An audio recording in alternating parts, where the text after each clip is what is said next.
Hallelujah. एक बार और फिर आ चुका हूं आपके सामने। आशीष राजकुमार गुजरात की धरती से बोलता हूं। सबका भला और सबका विकास हमेशा चाहता हूं, कभी किसी का बुरा नहीं चाहा और कभी चाहेंगे भी नहीं। जो बुरा करेंगे उसको हम डांटे सिवाय छोड़ेंगे नहीं। और हालांकि आपके सामने कुछ और बातों को हम लाने के लिए कोशिश कर रहे हैं और आगे को आपको बढ़ना चाहिए। अगर घटते चले जाओगे तो आपके विश्वासी आपको छोड़कर चले जाएंगे और गलत सिखाओगे तो आपको टाटा बाय बाय तो मैं ही करवाऊंगा विश्वासियों को।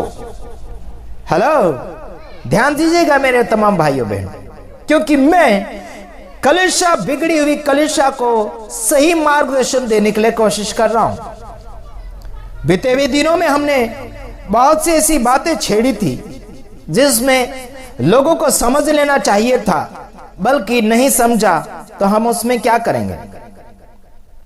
हेलो, उसमें हम क्या कर सकते हैं? यीशु मसीह का जन्म कितने बार हुआ? एक बार हुआ। यीशु मसीह का मरण कितने बार हुआ? एक बार हुआ। यीशु मसीह का पुनरुत्थान कितने बार हुआ? एक बार हुआ। समझ में आ रहा कि नहीं आ रहा? कोई भी व्यक्ति का यही हालत होता है।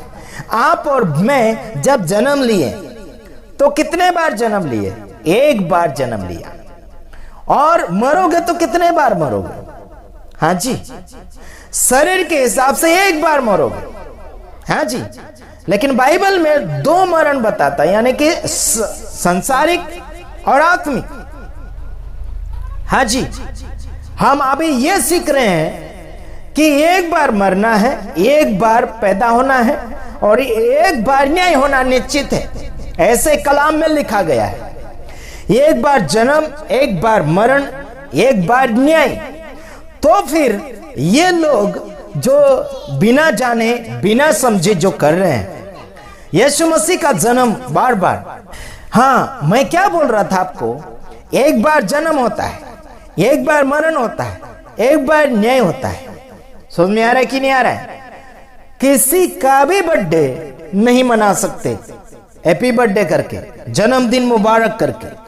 किसी का भी सालगिरह नहीं कर सकते, क्योंकि एक बार शादी होती। लोग कर रहे हैं ना आजकल संसार भर में, सालगिरह की एक जन्मदिन रखते हैं या मीटिंग रखते हैं, है ना, और जन्मदिन की तारीख रखते हैं। मतलब बार बार जन्म नहीं होता मेरे भाइयों बहनों। एक बार बचपना आया, बार बार नहीं आएगा। समझ में आ रहा कि नहीं आ रहा? एक बार जन्म होता है, उसके बाद में वो जीना शुरू करता है ना। वो देखो, जन्म के बाद जीना, है ना, जीने के बाद मरना, मरने के बाद न्याय होना निश्चित है। इन बातों को मद्देनजर रखो। बीच बीच में हर साल सालगिरह, हर साल जन्मदिन, हर साल हैप्पी बर्थडे कर रहे हैं, हर साल क्या क्या कर रहे हैं। मैं आपको इतना बताना चाहता हूं, प्रभु में अगर जी रहे हैं तो सही ढंग से जियो।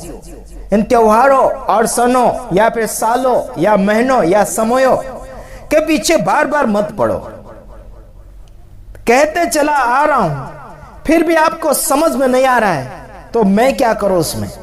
मेरी गलती 5 पैसे की नहीं है, 5 पैसे की नहीं है। अगर कोई बता दे गलती, है ना, अगर कोई बता दे गलती, क्या से क्या इनाम दे दूंगा उनको मैं।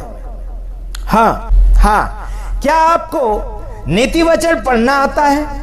नीति वचन नियत को बदलता है। सुलेमान के द्वारा हमें कुछ वचने मिल रहे हैं, तो ध्यान दीजिएगा। सुलेमान के द्वारा हम कुछ बातें सीख लेते हैं। दाऊद के पुत्र, इजराइल के राजा सुलेमान के नीति वचन, किसके वचन है? सुलेमान के नीति वचन। यहां परमेश्वर के वचन की बात नहीं कर रहा मैं, सुलेमान के नीति वचन की बात कर रहा हूं, जिनके यानी कि इनके द्वारा पढ़ने वाला बुद्धि और शिक्षा प्राप्त करे और समझ की बातें समझे। क्या समझे? समझ की बातें समझे।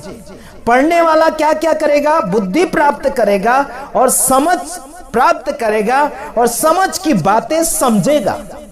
आज लोगों के अंदर समझ नहीं है, बुद्धि नहीं है, और क्या नहीं है? शिक्षा नहीं है। ये कमी होने के कारण इंसान ठोकर खाते चला जा रहा है, दूसरे की बुद्धि के अनुसार जी रहे हैं, दूसरे की समझ के अनुसार चल रहे हैं और दूसरे के ही शिक्षा के अनुसार चलते चले जा रहे हैं। जो परमेश्वर का वचन आपको जो शिक्षा दे रहा है, परमेश्वर का वचन जो बुद्धि दे रहा है, उसकी ओर ध्यान नहीं लगाया जा रहा है। इसलिए आज मैं आपको सुलेमान यानी नीति वचन की बातें आपके सामने ला रहा हूं ताकि आप कवरेज में आ जाएं। और तीसरा वचन, और काम करने में प्रवीणता और धर्म, न्याय और सिधाई की शिक्षा पाए। काम करने में प्रवीणता मतलब बहादुर, जीतने वाला, वीर होने वाला, आगे बढ़ने वाला, सक्सेसफुल होने वाला। कौन बुद्धि प्राप्त करेगा, शिक्षा प्राप्त करेगा और समझ प्राप्त करेगा? वो व्यक्ति क्या करेगा? काम में विजेता हासिल करेगा और सीधाई की ओर आगे बढ़ेगा, सीधी शिक्षा पकड़ेगा, उल्टी सुल्टी टेढ़ी मेढ़ी घुमा कर नहीं। परमेश्वर का रास्ता भी बढ़ाएगा अच्छा, और खुद भी रास्ते में ठोकरें नहीं खाएगा। अपने नियत को बदलता हुआ चला जाएगा वो व्यक्ति, जिंदगी बदलता चला जाएगा वो व्यक्ति। चौथा वचन, कि भोलों को चतुराई और जवानों को ज्ञान और विवेक मिले। क्या मिले यहां पर? कि भोलों को चतुराई और जवान को ज्ञान और विवेक मिले। क्या मिले? भोलो मतलब अच्छे व्यक्ति को, अच्छे काम करने वाले को, अच्छा शिक्षित व्यक्ति को आत्मिक जीवन में उसको क्या मिले? चतुराई मिले, होशियारी मिले, साफ सुथरता मिले, कच्चर पट्टी नहीं। और जवानों को क्या मिले? ज्ञान और विवेक यानी बुद्धि मिलेगी। क्या मिलेगा? जवानों को क्या मिलेगा? विवेक यानी बुद्धि मिलेगी। ये साफ सुथरा होगा आपका जिंदगी, यानी कि दिमाग अगर साफ सुथरा आपका हो गया तो सही समझोगे, सही सुधार करोगे। पांचवा वचन, कि बुद्धिमान सुनकर अपनी विद्या बढ़ाए और समझदार बुद्धि का उपदेश पाए। क्या करेगा? बुद्धिमान सुनकर क्या करेगा? विद्या बढ़ाएगा, ज्ञान बढ़ाएगा, और समझदार बुद्धि प्राप्त करेगा। क्या करेगा? बुद्धि प्राप्त करेगा, बुद्धि का उपदेश पाएगा। काय का उपदेश पाएगा? बुद्धि का उपदेश पाएगा। कौन सा व्यक्ति? जो बुद्धिमान है, बुद्धि का उपदेश पाएगा। समझदार व्यक्ति जो विद्या बढ़ाएगा अपने आप का अंदर का।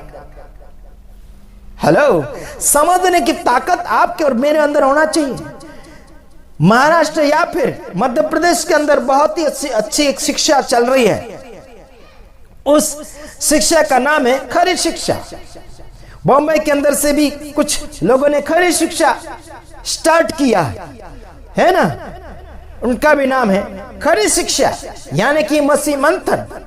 हाँ जी, और अलग जगह मध्य प्रदेश के अंदर है ना खरी शिक्षा का मंच चल रहा है, जहां पर आदिवासी भाषा में दिया जा रहा है। बहुत ही अच्छा शिक्षा दिया जा रहा है ना। कहीं कहीं डाउट होता तो जरूर मैं कुछ बातों में रोक टोक करता हूं, हालांकि मैं जरूर अच्छी बात बताने वालों को सल्यूट करता हूं, अच्छी बात या फिर अच्छा समाचार देने वालों को धन्यवाद करता हूं।